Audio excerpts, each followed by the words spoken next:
आर्या और अनु की शादी को लेकर एक बार फिर से बहुत ज़्यादा नौटंकी चालू हो चुका है। एक तरफ रजनी दिखा रही है तो दूसरी तरफ हर्षवर्धन को भी इतनी प्रॉब्लम हो रही है आर्या और अनु की शादी के लिए कि उसने यहाँ पे आर्यवर्धन से प्रॉमिस मांग लिया कि वो अनु से रिश्ता ही तोड़ दे। अब ये देखना है कि आर्यवर्धन क्या करने वाले हैं। आने वाले एपिसोड में आपको देखने को मिलेगा कि यहाँ पे जो खबर फैल जाती है उसके बाद रजनी का भी यहाँ पे जो मूड है वो बदल जाता है। रजनी को लगता है कि अनु बिल्कुल गलत कर रही है और मेरी बेटी अगर उसके साथ रहेगी ना तो वो भी बदनाम हो जाएगी। यहाँ पे अनु बहुत ज़्यादा खुश हो जाती है जब उसके पापा शर्मा जी कहते हैं कि वो आर्या और अनु की शादी जल्द से जल्द करना चाहते हैं। और ये बात सुनने के बाद अनु बहुत खुश हो जाती है कि उसके पापा को कोई प्रॉब्लम नहीं है, अब आर्या से जल्द शादी करवाना चाहते हैं। उधर गायत्री देवी भी शादी के लिए बिल्कुल तैयार है।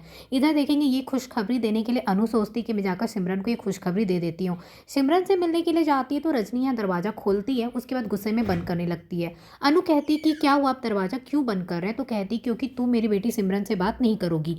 और कहती कि तुम क्या कर रही थी सारवर्धन के साथ, हाथों में हाथ लेकर घूम रही थी, पता है कितनी बदनामी हुई तुम्हारी।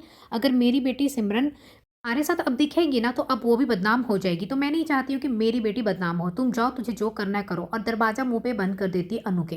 अनु को बहुत बुरा लगता है देखकर कि रजनी आंटी ऐसा कैसे कर सकती है। अब अनु दुखी मन से वहां से लौट जाती है। दूसरी तरफ देखेंगे हर्षवर्धन का भी नया नाटक चालू हो गया है। हर्षवर्धन को नहीं चाहिए कि अनु और आर्या की शादी हो। उसे लग रहा है कि लोग क्या बोलेंगे, दोनों की उम्र में इतना फासला है और वो अनु से शादी कर रहा है। तो यहाँ हर्षवर्धन की नई नौटंकी चालू हो गई है। अब हर्षवर्धन यहाँ पे कमरे में बंद कर लेता अपने आप को और यहाँ पे कमरे में बंद करके वो देखता दिखाता है कि वो कितना दुखी है, क्योंकि ये शादी होगी तो वो बहुत ज़्यादा बदनाम हो जाएगा, घर परिवार बदनाम हो जाएंगे, सब दुखी हो जाएंगे। तो दरवाज़ा बंद कर लेता है। तो यहाँ पे गायत्री देवी बहुत परेशान हो जाती है और वो जल्दी से आर्यवर्धन को कॉल करके बताती कि देखो घर में क्या चल रहा है। हर्षवर्धन काफ़ी नाराज़ हो गया और दरवाज़ा बंद कर लिया है। तो यहाँ पे वो बात सुनने के बाद परेशान हो जाते हैं, दौड़े दौड़े घर आते हैं और पूछते क्या हुआ।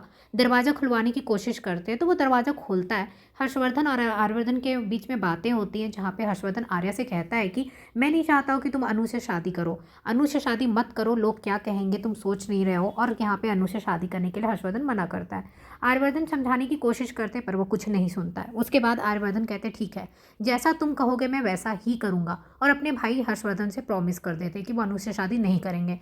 उसके बाद वो जाकर बताते गायत्री देवी को कि वो अनु से शादी नहीं करेंगे क्योंकि हर्षवर्धन को बिल्कुल पसंद नहीं कि मैं अनु से शादी करूं। ये बात सुनने के बाद वो परेशान हो जाती है, कहती तुम ऐसा नहीं करोगे, तुम अनु से शादी करोगे, जाओ जाकर अपने भाई से बात करो। वो कहता है कि नहीं, अगर मैं ऐसा करूँगा तो हमारे बीच की प्रॉमिस टूट जाएगी। और ये बात मन में मानसी डाल देती है। अब यहाँ पे जो वो दोनों के बीच में बात नहीं हो रही होती और इधर आर्या सर भी अब शादी के लिए फिर से सोचने लग जाते हैं। अब ये देखेंगे कि कुछ दिन के बाद हर्षवर्धन को खुद एहसास होगा कि आर्यवर्धन और अनु की शादी होनी चाहिए, उसके भाई की खुशी में ही उसकी खुशी है। इसीलिए यहाँ पे हर्षवर्धन को खुद एहसास होने लगेगा और वो खुद कहेगा आर्यवर्धन को कि ठीक है, आप अनु से शादी कर सकते हैं। तब जाकर आर्यवर्धन यहाँ पे अनु से शादी करेंगे। फिलहाल के लिए शादी थोड़ी दिन के लिए टल जाएगी क्योंकि यहाँ पे नौटंकी चल रही है। और जैसे सब कुछ खत्म होगा तो आर्य और अनु की शादी होगी और हर्षवर्धन जब तक खुद नहीं कहेंगे तब तक आर्यवर्धन शादी नहीं करेंगे। और दूसरी तरफ अनु का दिल टूट गया है कि रजनी आंटी अब उसकी दोस्त से उसको बात भी करने नहीं दे रही और वो भी नाराज़ होकर बैठी है। तो पुष्पा को लगता है कि कुछ दिन में वो मान जाएगी, सब कुछ ठीक हो जाएगा, बस तुम इंतज़ार करो।